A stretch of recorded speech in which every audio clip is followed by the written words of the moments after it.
Toi, le détroit d'Ormuz est bloqué. Mais quand tu écoutes bien les paroles du discours des Iraniens, ils interdisent quiconque de pénétrer dans le détroit d'Ormuz. Mais ils n'interdisent pas de sortir du détroit d'Ormuz. Tu comprends? Quand tu entends le discours des Iraniens, les Iraniens, ils le disent, nous empêchons quiconque de pénétrer dans le détroit. Parce que pénétrer dans le détroit, c'est presque aller directement les attaquer. Voilà. Par contre, qui empêche de sortir du détroit? Eh bien, ça, c'est les Américains. C'est les Américains qui sont en train de bloquer le trafic mondial de pétrole. Et c'est ça qu'il faut comprendre. Les Iraniens n'ont zéro intérêt de bloquer le trafic mondial de pétrole, quoi, puisque leur source de revenus, c'est de vendre du pétrole à la Chine. Et maintenant, leurs pétroliers sont aussi bloqués, quoi. Qui bloque? C'est pas eux-mêmes qui vont se bloquer, quoi. Qui bloque? Eh ben, c'est les Américains qui sont en train de bloquer le détroit d'Ormuz, qui bloquent la sortie du détroit d'Ormuz. Ça, c'est les Américains qui bloquent l'entrée du détroit d'Ormuz, qui est la pénétration d'aller. Eh ben, ça, c'est les Iraniens. Donc, tu vois, il faut bien écouter. Là, on est dans une guerre de propagande, une guerre où les mots ont leur importance. Alors, quand ils disent « les Iraniens empêchent quiconque de pénétrer dans le détroit d'Ormuz », c'est qu'ils interdisent les gens d'entrer. Ce qui est normal, d'aller près de leur côte. C'est normal. Mais ils disent pas, à aucun moment, ils disent qu'ils empêchent les gens de sortir du détroit. Par contre, il y a l'augmentation du pétrole, machin et tout, parce que ça,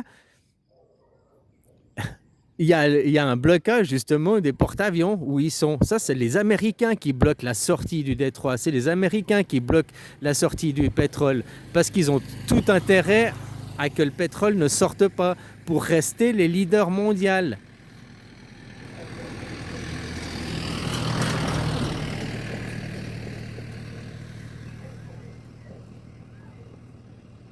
Tu vois, il y en a qui sont pro-Trump, j'écoutais le discours, et puis qui disent qu'ils aiment bien parce qu'ils voient que justement Trump, il répond à Israël parce que c'est un couple, ils sont mariés, mais en même temps, il ne fait pas ce qu'il veut, donc ils voient qu'il y a une séparation qui est en train de se faire entre Israël et Trump, que Trump mène, parce que dans la population américaine, il se soulève contre tout ce qui se passe là-bas, d'être des petits vassals, des petits chiens des Américains.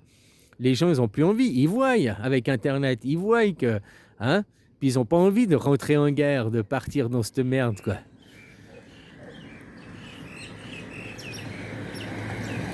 Mais on leur sert comme soupe leur discours que c'est la faute aux Israéliens, c'est eux qui veulent aller, c'est eux, nous on n'a pas le choix, on doit les soutenir, c'est nos accords, hein, on doit soutenir, quoi. Voilà, quoi. N'oublie pas qu'il y aura plein de faux drapeaux. Ça a déjà commencé avec la raffinerie de pétrole en Arabie Saoudite. C'est démenti. Les Iraniens, ils démentent de l'avoir, que ce soit eux, quoi. Comme je te dis, à qui sert le crime? Si il n'y a plus de pétrole qui sort, ça sert aux Américains. Les Américains, ils ont déjà fait avec le Venezuela. Maintenant, hop, ils se sont pris le pétrole du Venezuela. Donc, ils se sont accordés du pétrole. Si maintenant il n'y a plus de pétrole et de gaz qui sort du détroit, les Américains, ça leur permet de rester numéro 1 mondial. Ça leur permet de rester les shérifs du monde. Puisqu'ils auront accès aux ressources, à l'énergie et à du pétrole qu'eux, ils ont.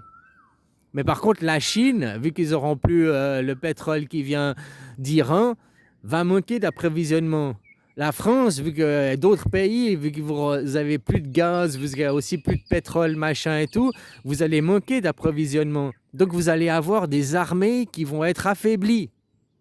Donc au moment donné où il faudra un qui doit être leader mondial, qui doit être le shérif du monde, qui sait qu'il y aura une armée qui ne sera pas affaiblie à ce moment-là? L'armée américaine. Et tout ça profitera à l'armée américaine pour rester le leader mondial, le shérif du monde. Donc, c'est pas l'Iran. L'Iran fermer le détroit d'Ormuz, c'est fermer ses sources d'approvisionnement, c'est fermer le revenu, c'est lui couper le robinet d'argent, quoi. Voilà, il n'a pas intérêt justement de fermer le détroit d'Ormuz. Et dans les discours politiques, ils disent l'Iran interdit toute pénétration du détroit. Pénétration, donc aller à l'intérieur, ça veut dire. Mais elle n'empêche pas la sortie. Qui empêche la sortie du détroit? C'est les Américains.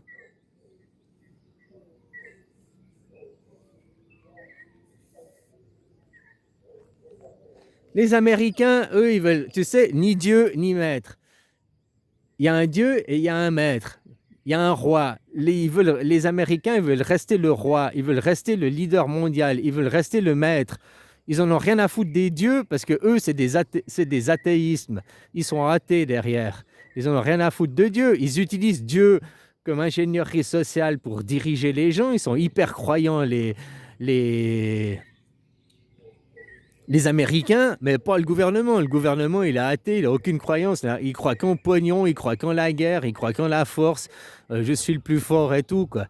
Hein? Dès que l'autre, t'as vu, à chaque fois qu'ils font des accords, puis l'autre, il cède sur des accords, il cède, donc il fait aveu de faiblesse, il se fait attaquer, il se fait agresser, quoi. Comme là, l'Iran, il y avait des accords, et ils ont accepté de céder sur le nucléaire, et paf, ils se font attaquer droit derrière, quoi.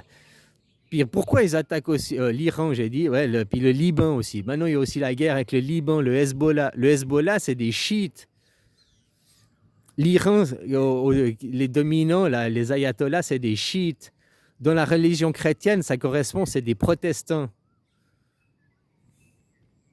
Les protestants, ils vont au temple. Le protestant, c'est polythéiste. Contrairement aux catholiques qui va à l'église, l'église, c'est monothéiste. L'église, il y a un pape, il y a la hiérarchisation. Il y a un Dieu et il y a un maître, la Vierge Marie, ta maman, quoi, le maître. Une maîtresse, quoi. Les protestants n'ont pas de Vierge Marie et n'ont pas de pape. Ils ne le reconnaissent ni l'un ni l'autre, quoi. Ça, les principes fondamentaux qui font, c'est un, c'est suprémaciste, c'est anarchique, et l'autre, c'est anarchique, quoi. Un, c'est le monde, il parle de dominant et de dominé, puis l'autre, dans l'autre monde, on parle d'égalité de droit, quoi. Voilà, hein. Puis dans l'autre, l'égalité de droit, ben nous, on est des élus, on est des supérieurs. Voilà, quoi. Donc toujours à chercher à qui profite le crime, qui a plus d'intérêt, ni Dieu ni maître.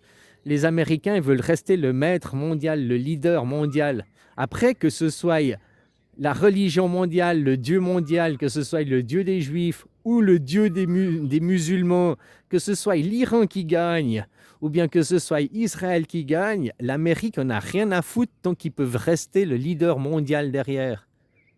Tu comprends? Tant qu'ils peuvent rester les maîtres. Donc, il y a des tensions, ils sont prêts à se séparer d'Israël et puis de faire ah ouais, ok, eh ben maintenant on va soutenir nos copains musulmans, quoi, pas de problème. Le Dieu, ce sera plus le Dieu des Juifs, ce sera le Dieu des musulmans. Ok, la partie Dieu, c'est vous, mais la partie maître, c'est nous. Puis moi, je te propose de rentrer dans ni Dieu ni maître, l'anarchisme, comme c'est la démocratie suisse. Tu vas sur administration.ch, tu regardes la constitution suisse, tu la lis, les mots sont choisis pour pas que ce soit un ethnocide, pour qu'on puisse être dans les libertés, qu'on ait la liberté d'opinion. Une liberté d'expression, tu as la liberté d'expression suivant l'ethnie qui domine. C'est pas la liberté d'opinion où toutes les ethnies ont le droit de dire ce qu'elles pensent. Le Suisse allemand a le droit de dire qu'il pense des Suisses allemands, puis il a le droit de dire j'aime pas les Suisses romands, vous n'êtes pas des Suisses, cassez-vous. Le Suisse roman a le droit de dire les Suisses, les Schtroumpfs. Il a le droit de le dire, il a le droit d'avoir. Donc c'est une guerre psychologique et tout, quoi. Tu vois ce que je veux dire?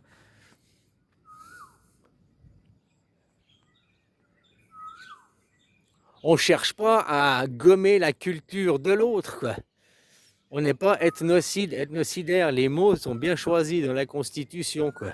Et comme je te dis, là, on voit en Amérique, l'Amérique, eux, tout ce qui leur importe, c'est rester les leaders mondiaux, quoi. Rester les shérifs du monde. Voilà, quoi. Mais on n'a pas besoin de shérifs et de leaders du monde. Eux, ils font que la guerre, la guerre, la guerre. Depuis la création de l'Amérique, il y a 250 ans, c'est créé par un bain de sang. L'Amérique, c'est créé par un bain de sang, hein. Déjà, on parle du génocide des Amérindiens, mais même après, quand les Anglais ont gagné, qu'ils ont créé les États-Unis, Depuis, c'est plus polythéiste, c'est monothéiste. Depuis, ils sont en guerre perpétuelle. Depuis, ils font du colonialisme mondial. Voilà quoi, l'impérialisme. Et comme je te dis, aujourd'hui, ils sont prêts à changer de religion. Ils en ont rien à foutre tant qu'ils gardent leur suprématie, tant qu'ils gardent être les shérifs du monde. Et pour être les shérifs, les dominants du monde, il ne suffit pas d'avoir une armée et des bombes. Il faut avoir les ressources derrière. Il faut avoir du pétrole pour alimenter ton armée. Il faut, voilà quoi.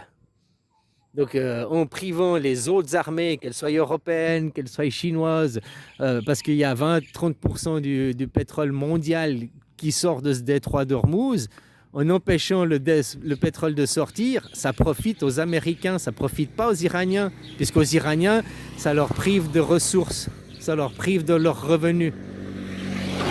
Et les Iraniens, ils disent très bien qu'ils empêchent la pénétration du détroit d'Ormuz. À jamais, à aucun moment, ils disent qu'ils empêchent la sortie. Par contre, qui empêche la sortie? Les Américains, quoi. Et j'ai vu des trucs de fou, quoi. Maintenant, regarde, j'ai vu en France, mais je l'ai vu ça aussi hier. J'ai voulu aller foutre de l'essence.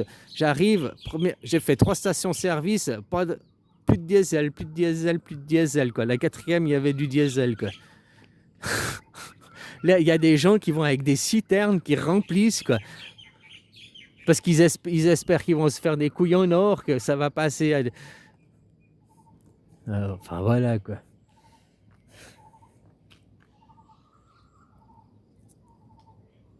J'ai pas envie d'épiloguer parce que pour moi, ça représente pas le capitalisme, la misère humaine, quoi. Les gens qui vont aller se prendre, ils pensent qu'à se faire du fric. Ils ne pensent pas aux morts qui sont en train de crever, ces enfants dans l'école. Une bombe qui pète à Téhéran dans une école, machin et tout. Les Israéliens, ils disent « Ah non, c'est pas nous. Oh, c'est les Iraniens. Oh, ils ont dû faire une fausse manip. Oh, ils sont cons, les Iraniens. Ils ont lancé des missiles, un drone. Ils ont dû faire une fausse manip. Ils se sont tirés un missile sur une école. Oh, non, non, c'est les Iraniens qui ont fait ça tout seuls à eux-mêmes, quoi. » Ça, c'est la propagande. Mais ils sont quand même culottés, quoi. Putain, il manque... Hein, là où il y a de la gêne, il n'y a pas de plaisir, comme on dit, quoi. Hein, il manque pas de culot, quoi. Oh, voilà, quoi.